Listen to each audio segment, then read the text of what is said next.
The following interview with Steve Hofstetter was made possible by Focus on You on Channel 19 at 9, 5, and 9. Special thanks to Focus's executive producer for letting us tag along and get an interview.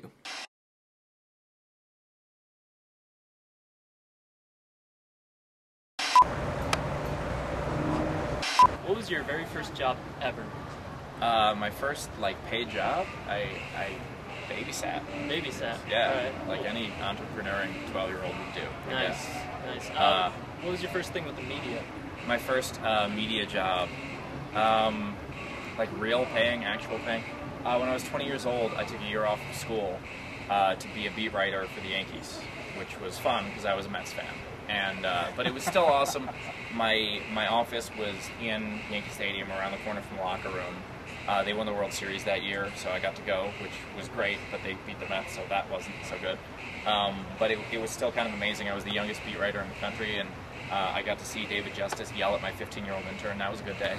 Yeah, he's a prick. But it was amazing, and that was actually also the year, that was 2000, so that was the year with all the steroid stuff that later came out, and I definitely saw some of that while I was there. Okay, hang on a minute, Chris. Yeah. I have a serious question for you. Okay. There are two big Starfleet officers, and I think we're all thinking the same thing here. Picard or Kirk? Okay. I know enough about Star Trek to get the reference, but not enough to have an opinion. So you're a Kirk fan? What about all the people from the newer ones, like the Deep Space Nine or whatever that garbage was? Isn't that the one that had the weird aliens? We don't talk about that. Okay, fair enough. This company. Fair enough. I apologize. So, should I have a strong opinion about this? I'd say Batman would win in a fight.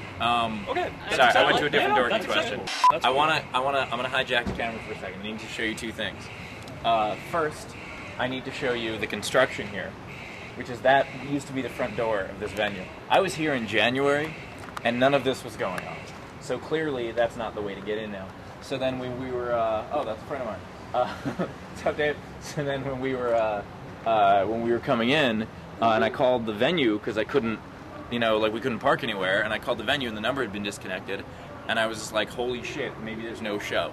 Maybe we have 200 people coming to a venue that no longer exists. So then when we got close enough, we saw the marquee. That's the first time I've ever been relieved to see my misspelled name anywhere.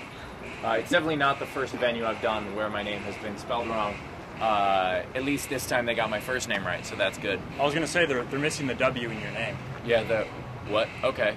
The 4 as well. Yes, yes. I don't even know where the W would go. You guys don't even know how it's spelled wrong. It's spelled wrong. One F, damn it. Totally know. I've told my dad for years that my quest is to get the world to know how to spell Hofstetter. And that's why I do what I do. It has nothing to do with anything else. You're on your way. I am. I'm one letter off. Okay, I just want to ask you about your connection to College Humor. Sure. What mostly No, do I you can't do? get you on the site. I do not upload the pictures. I have nothing to do with the video. We just lost the Star Trek fan there. How did you get started with College Humor? I honestly Googled the words college and humor about 3 months after they started their website, because I was writing a little column that I was sending out to my friends, and I had a little mailing list with it. I had been writing it for a few weeks, and I was like, hey, let me syndicate this.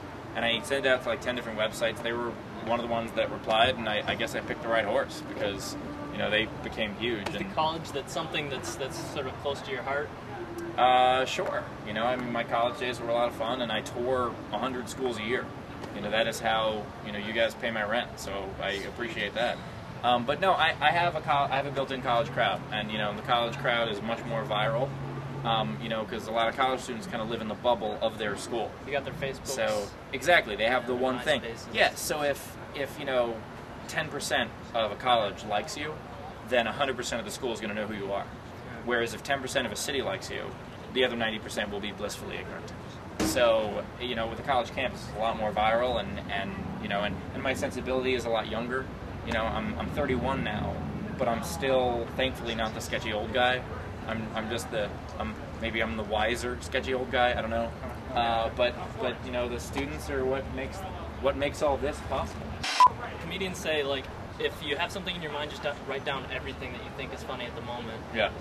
Which said that? I don't know. I can't even remember. No, I think the idea is that you always want to write down something that'll work on stage, but a lot of times there's something funny that just won't be a good bit.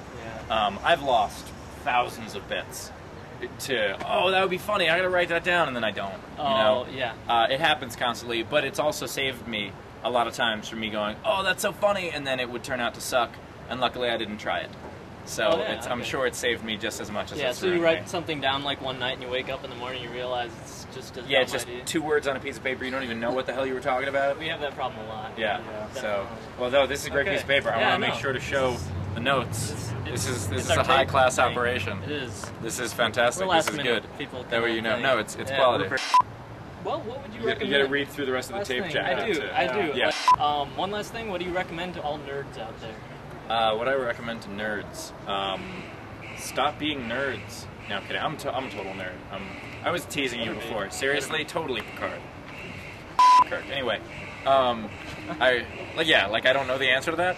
Everybody knows the answer. Seriously, I mean, it might be a different answer to different people. But you know, at least have an answer in mind. Exactly. Yeah. I had an answer in mind, but I had to play like the whole, oh, I'm a rock star now. Well, yeah, I'm a nerd. We don't know who nerds nobody are. really wants We don't to want to get admit beaten up by a job. Let's be realistic. Yeah. Well, no, it's like nerd chic now. Like we're in. Yeah. We're in. It's yeah. popular. We finally got a nerd president. That's great. Could you maybe mention that to all the hot girls who may be watching that nerds are now in? Okay. That I'm available. So hot girls watching. I'm engaged. So have sex with these two. Hi, Mom! I just said hot girls watching, have sex, and you said hi, Mom. Which is awkward because if I know anything about like a student production, your mom is probably watching this and one of the only people watching this. So how's that taste? It kind of scares me a little. Yeah. You gonna be alright? Fair enough. Well, thank you very much. No problem. Thank you. Thanks for being on the show. Happy to. What show was I on? Steve Hofstetter, and you're watching the Nerd Alerts, and I'm sure that's going to be great for my career.